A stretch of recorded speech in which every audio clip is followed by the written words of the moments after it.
And I think, to get my calendar here, the House of Origin deadline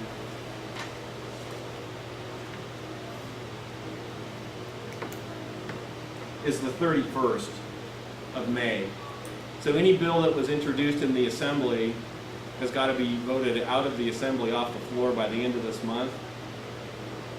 So in addition to the craziness of the budget and the craziness of appropriations, you're going to have the craziness of they call it the House of Origin deadline. So that week, and I think that's that Monday of that week of the 31st is Memorial Day, so there's going to be 4 days where both houses deal with hundreds, maybe even 1,000 bills that they have to vote off the floor. Generally, if you go into the building that week, you know, people use that expression about people running down the hallway with their hair on fire. That's kind of what you see that week because there's so much going on and there's so many decisions that are getting made. In terms of lobbying strategy, the same thing I would say applies to that week as I just talked about on appropriation suspense. Work with your author's offices. They're going to tell you what they need you to do. Now, all of a sudden, you're talking about 80 members on the Assembly, 40 members, well, 38. There's 2 vacancies over on the Senate, and you don't have time to go visit everybody. So I think you walk in again and you ask them, hey, we see your bill is on the floor. It's called third reading. What can we do to help? Who do we need to go see? And that will be greatly appreciated because then they know that your group is sophisticated enough to know what the hell is going on over there. And then secondly, you all aren't going to just be wasting your time walking into the building that week when people are running around in floor drills talking, you know, you're going to be in offices where people, frankly, they don't give a damn, they don't have time, so you really got to be targeted the next few weeks. And then I think after May 31st, I hear y'all go into a bubble and start studying for finals and start writing papers and all that. So the legislature between June 1st and June 15th, June 15th is when they're going to try to pass the budget. June is typically almost all sort of budget action. There's not a hell of a lot else that happens in June, quite frankly. And then the legislature goes on summer break on July 3rd and they're gone for 5 weeks. So as you think about, I suspect that several of you are going to be long gone come July 3rd and never look back. And we haven't really talked about kind of the world after June 30th. But if you are going to be around the summer and into next year, don't subject yourself to the horrors of walking around in the Capitol. Some of these things may still be percolating. Some of the bills that get stuck on suspense, hell, some of the bills that even get moved off onto the floor and continue to move might get made into 2-year bills. You just kind of never know. And it's really kind of a political calculation made by the author's office, set against the backdrop of kind of the bigger political atmospherics that go on. Again, back to kind of the political horse trading that goes on. So, I suppose we can talk about sort of post-June later. But that is kind of, again, a long-winded way to kind of give you a sense of what you're going to be looking at over the next few weeks. So, Paul, I don't know if you had any, I can catch my breath now. Right. Anything to add to that? I don't think so, unless you probably have some specific questions for us to address or anything else you want us to touch on. Something else we talked about yesterday was influential officers in the Senate and Assembly. Mm-hmm. I mentioned Laura's office, so something we shared that conversation with you here. We were asked to give some thought to, it's called influential members of the legislature. And we were just kind of looking at that based on the memberships of the appropriations committees in the Assembly and the Senate. And I think, beyond just the fact that it's, if not the most important committee, one of the most important committees in the legislature. Obviously, the two chairmen are extraordinarily powerful individuals because they're sitting on this pile of bills and their suspense files, and by and large have an inordinate amount of power to decide what comes off that suspense file. Beyond that, you have other members. Pretty much everybody on the committee is important, particularly the Democrats again. To get on that committee, you have to be pretty important. Ricardo Lara, over on the Senate side, Democrat from Los Angeles, is an extremely important person. In the middle of the Latino caucuses in the legislature, which have quite a bit of political power.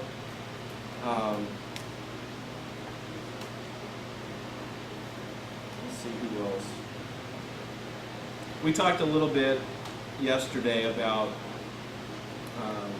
some of the others over on the assembly side. We mentioned Raul Bocanegra and Ian Calderon.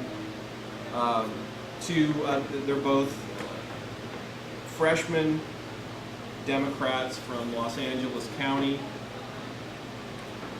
They were both elected with the assistance of non-traditional Democratic sources. They were the beneficiaries of a lot of business interest money. They're true blue, good Democrat. I'm not trying to impugn them or them ideologically, but we were asked if there were any conservative Democrats, and I don't really know how to answer that question. What I do know is that a lot of the freshmen that are in, particularly the assembly, we worked on their campaign. Well, we helped a lot of them get elected last year in our office, working for some of the same business interest groups that helped Bocanegra and Calderon. So we know that that there's that relationship there. I don't necessarily know any of that is really going to factor in much to your list. I think one of your bills is a Lara bill. I would definitely say try to get as close to Lara as you can. Another bill's De Leon. He's obviously the committee chair of appropriations, so that's about as important as you can get. He's also politically powerful, De Leon. In terms of leadership and kind of all the rest of the things that go along with the legislature. Wachowski, assembly member from the East Bay. He will be in a contested Senate race for an open Senate seat next year. So I suspect that he'll be looking for all the friends he can get. So as you guys are thinking about, who can you name legislator of the year and all those kinds of things,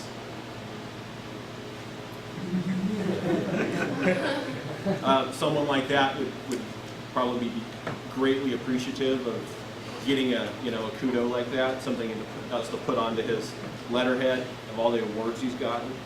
And as a side note, he represents Fremont in the southern part of Alameda County and the northern part of Santa Clara County. And I'm from Fremont myself. I went to UC Davis, and I know that a lot of students from that area are transplanted up to UC Davis. So UC Davis is actually home to a lot of Wachowski's constituents or children of his constituents. So right. That's something to consider versus someone from, say, I don't know, Coachella, who may not have the same kind of tie to UC Davis as someone like Wachowski. Yeah. And that's a good point. Obviously, everybody here, most of the people here aren't from here. Davis, that is. So I think being able to place yourself into some of these legislative districts in terms of where you grew up, where your parents still live, family members, whatever, that's always kind of an important lobbying strategy. And something to bring up if you're in a meeting with the legislator or their staff. Oh, absolutely, absolutely. I mean, you know, most of them all came from someplace too. Most of them didn't come from Sacramento. I think I'm one of the only people I know that grew up in Sacramento that's in and around the Capitol. So everybody else kind of came from the little sexier part of the state, I suppose. Well, you went and hung out at UC Irvine. I was at UC Irvine for a while. Leland Yee, well, his bill's kind of been withdrawn. You've had a long relationship with him over the years from San Francisco. He's running for secretary of state. Yeah, so he has a statewide office bid coming up. So he'll another person who will be looking for as many friends as you can get, because no one has a free ride anymore in any seats. Doss Williams from sort of Santa Barbara, San Luis Obispo area. And he has close ties to UC Santa Barbara and the UC system. Yeah, so he's a good author. And he's obviously got your clean energy, your Prop 39 bill. 1300, is that Roger Hernandez? Is that, yeah. He's from San Gabriel Valley, part of Los Angeles County, so sort of the eastern part of Los Angeles County. He's been around for a few terms. I'm not too sure where he's going next. I don't know.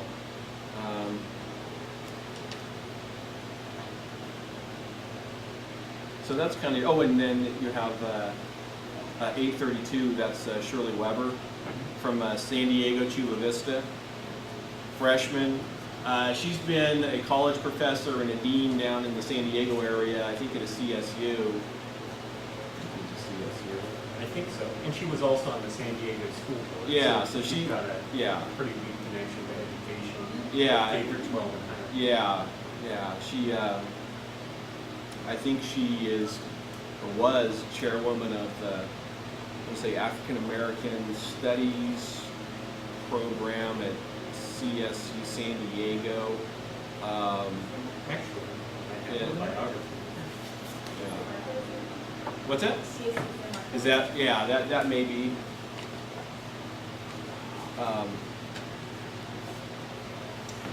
So it's somebody who has a long-standing relationship with higher education. So I'm sure she's probably happy to see. She became a professor at San Diego State at the age of 23. Oh, crap. Well, so obviously very intelligent and well accomplished. We can all be so fortunate. So anyways, you have a good list of authors, and I think a good list of bills. I think all of the financial preparation and a lot of that is a little different than the types of issues your group has engaged in the past. And I think that's good. And I suspect that you're probably raising a few eyebrows over there, walking around talking about those bills. So I think that's really, really good, because it's not just sort of the standard, our tuition's going up, we need more money, which everybody, they hear that from everybody. Can you talk about Paul Fong's office? I know he's also from here. Yeah, was he one? Oh, yeah.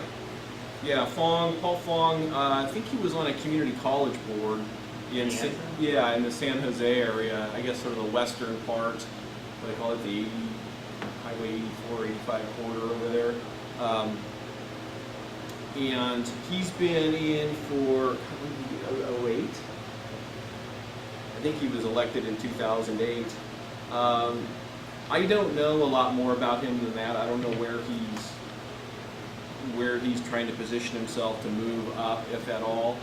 I know he owns a family flower shop and a nursery that's been in his family for a couple of generations. Like I said, he was on, I think it was Deanne's Community College District. Very influential in and around that western part of Santa Clara County and San Jose with the Asian American community in terms of elected officials. And I think he started or was deeply involved in some groups that spent a lot of time and effort many, many years ago helping Asian Americans get elected to local offices, city, county, school board, hell, mosquito control district, whatever, as a way to move into statewide positions on the political food chain. So he's very well connected down there, sort of in that community. I have a question, sorry. Yeah. Do you know if he's from the little Saigon area in San Jose? Oh gosh, I don't know the answer to that. Because where I'm from, we are like at the border of East and West San Jose. Okay. So I don't think he represents my side of the town, but I'm just on one side of 101. Okay. The other side of 101 is heavily Asian American concentrated population. Okay. So he may be from that area. Yeah, I'd have to go back and look, and we can certainly look, and I mean we know where he lives, and I mean all joking aside, we do, but we also know what his district covers, right? So obviously a district is bigger than just sort of his little part of the world. So I don't know if it crosses the boundary you just described or not, but we could certainly look at the maps and let you know. And to take a step back, if you've never looked at the legislative district maps in California, they've gotten a little more compact since the 2010 redistricting, but sometimes they could still look a little weird. You could say funny. Yeah, there's little tails and tentacles and arms. Not as many as there used to be, but there's still some craziness that goes on. The districts, like Paul just mentioned, they all changed here in the last cycle. It might actually be worth taking a quick step back and talking about maybe redistricting, the changes to term limits, and the open primary was the 3 changes that have happened. Right. Pretty much all at the same time. And I think it's had a pretty big impact already in the politics of the state legislature. Yeah, I think so too. Probably the biggest, well, as Paul just mentioned, 3 things happened more or less at the same time. Redistricting, which happens at the end of every, obviously, 10-year period. This time around, the districts were drawn by a citizens commission as opposed to by the legislature themselves. That was happening basically at the same time that we call it an open primary.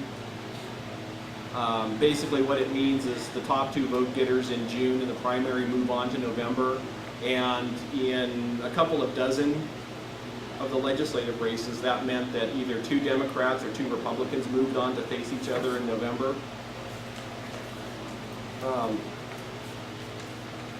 So open primary, redistricting.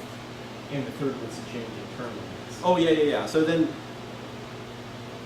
I don't know why I forgot that, because it's probably the most important of the 3.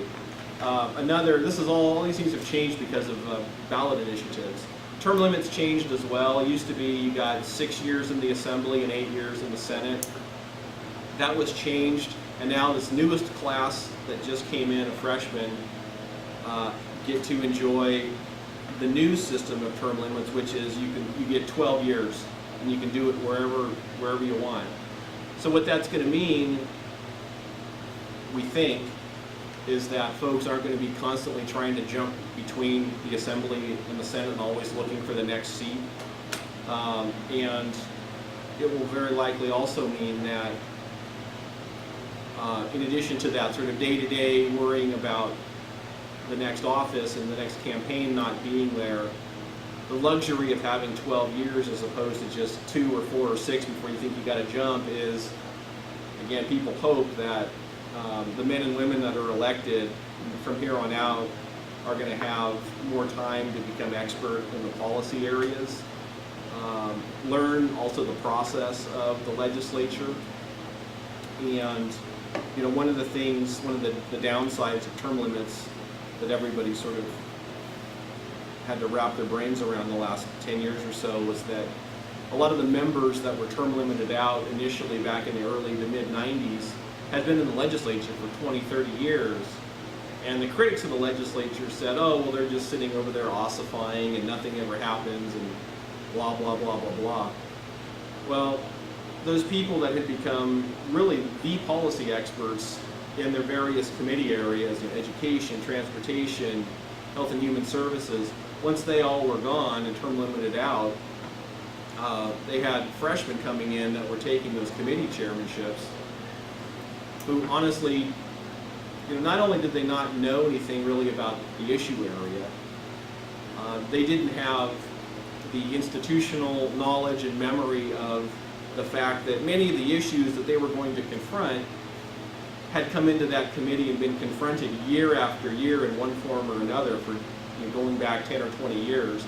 And that's what made the committee so effective, and those committee chairs so effective, is they would just say, a bill would come in and they go, oh yeah, we defeated that 3 years ago, next, oh yeah, this is a tweak of this bill we did 5 years ago, and yeah, I know there were some problems, so yeah, let's put that in the, in this pile over here of something we need to get to. So the thought is that maybe some of that's going to start to come back, and that's a good thing, right? I mean, it should hopefully increase the effectiveness of the legislature as the knowledge, sort of longer term, sort of knowledge base goes up. So those are the three things that have all happened with the 2012 class. So you're going to have people over there with an entirely different political dynamic, hopefully. People like, let's see who's new here.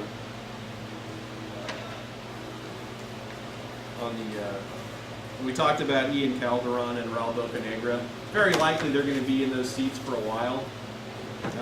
Those are just two freshmen. Shirley Weber is another freshman. So, you might,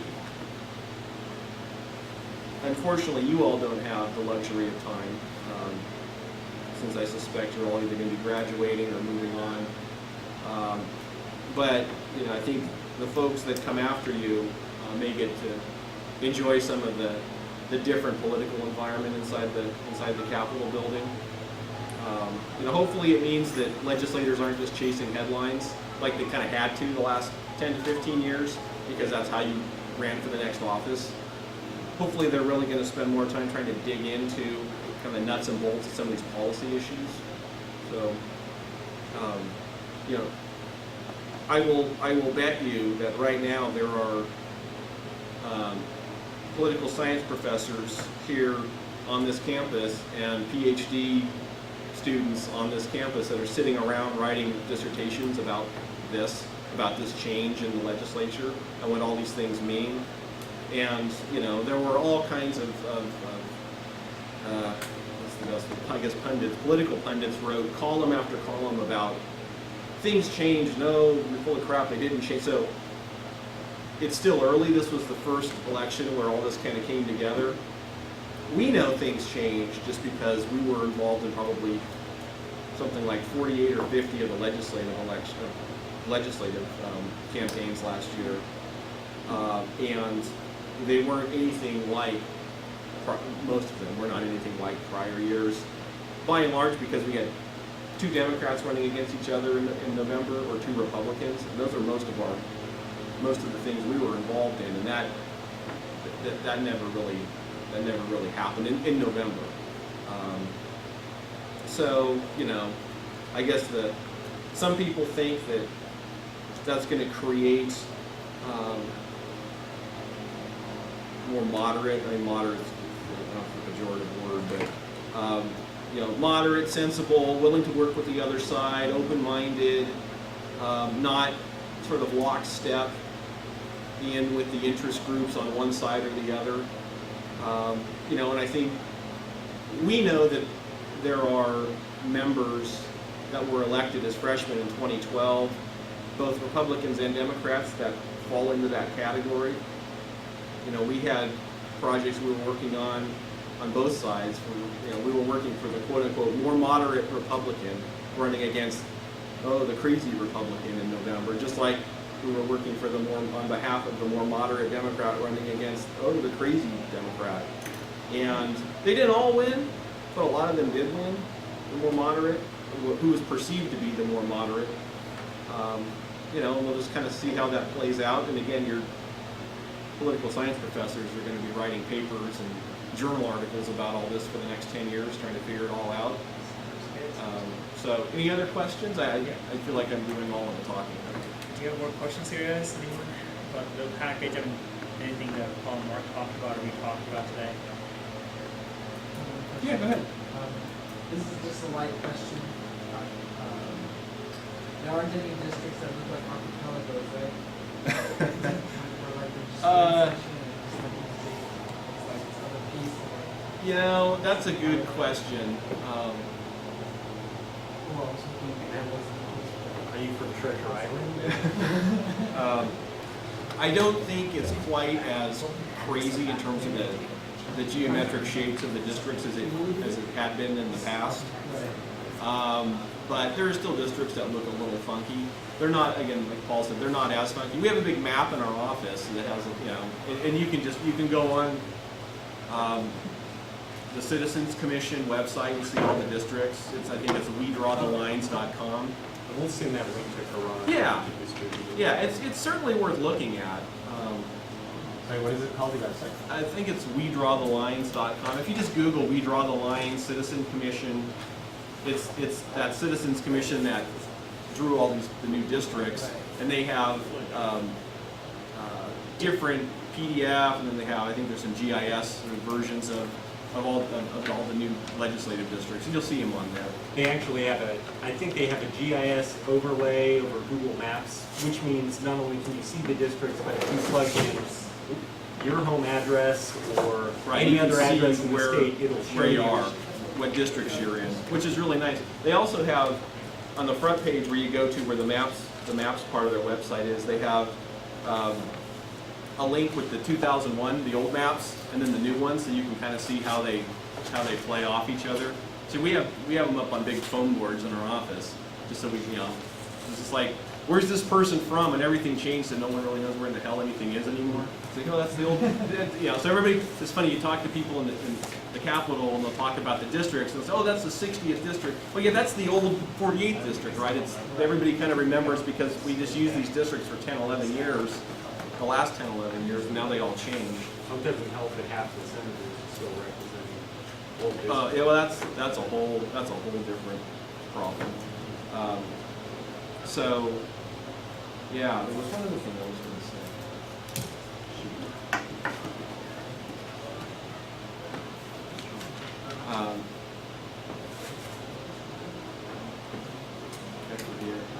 Oh no, I remember.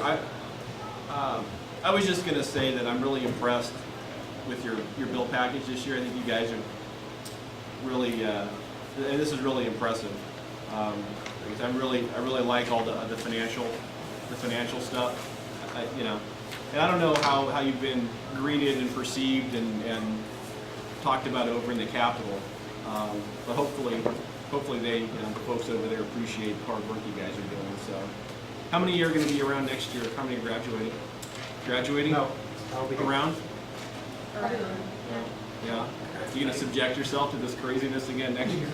The hell with this? I think we had another question for that. Oh, yeah. So your advice would be emphasizing chairperson, essentially like the powerful and politically connected ones over conservative Democrats. No, I would say focus on the committee chairs and appropriations, and then work with your authors' offices basically for the next 3 or 4 weeks, and that's probably about the best you're going to be able to do. Yeah. I have a question on past that term limit. So for assembly members and senators, it's 12 years for both of them. Right. Is there like a 6-year No, overlap going no. on? No? It's just you can do 12. 12 full years? Right. And then another like completely new senators and assembly members for the next 12? If you got elected today, you would be able to serve 12 years in the legislature. Oh, okay.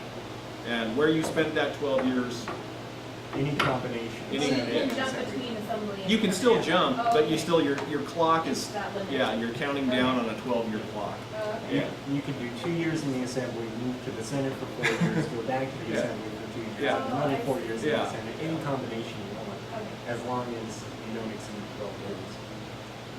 Yeah, yeah, so slightly different. So it was sold as a reduction, because it used to be, you could serve a maximum of 14, 6 plus 8. Whether that was, disingenuous or not, I don't know, but the fact is it passed, and it passed pretty, pretty handily, and so that's the new system. And, again, I would imagine a lot of folks that observe the state legislature are going to be watching and, writing about this in the coming years to see how many freshmen who came in 12 stayed in their house of where they started versus jumping to the next house.